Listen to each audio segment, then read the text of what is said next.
Hello বন্ধুরা, আমি অন্ধ্রপ্রদেশ থেকে সুপ্রিয়া দি বলছি। একটা নতুন ভিডিও নিয়ে তোমাদের সামনে হাজির হয়েছি। সেটা হচ্ছে আজকে সন্ধেবেলা গরমা গরম বুধবারে রাত্রিবেলা ভাবলাম যে না, রোজের তো ভাত রুটি লুচি পরোটা তো খাই, তো আজকে ভাবলাম যে না, আজকে সব রকম ভেজিটেবলস, চিকেন, প্রন, এগ আর বাটার চিজ ভেজিটেবল সব কিছু দিয়ে, দেখতে পাচ্ছ আমি এখানে পাস্তা বানিয়েছি।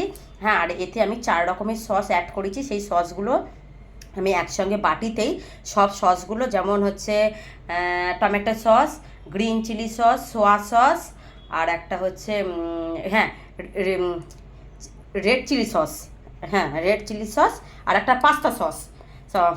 পাঁচটা সসকে আমি একসঙ্গে একটা বাটিতে রেখে আমি একটু গুলে নিয়ে তারপরে এর সঙ্গে আমি অ্যাড করেছি। দেখতে পাচ্ছ আমার পাস্তাটা কেমন হয়েছে। যদি ভালো হয় তো তোমরা একটা লাইক শেয়ার সাবস্ক্রাইব করো। ওকে, টাটা, বাই বাই। আর হ্যাঁ, এর সঙ্গে চিকেনও দিয়েছি, প্রন, ফিশ তোমাদেরকে তো বললাম, আমি আর একবার রিপিট দিলাম। ওকে, টাটা, বাই বাই।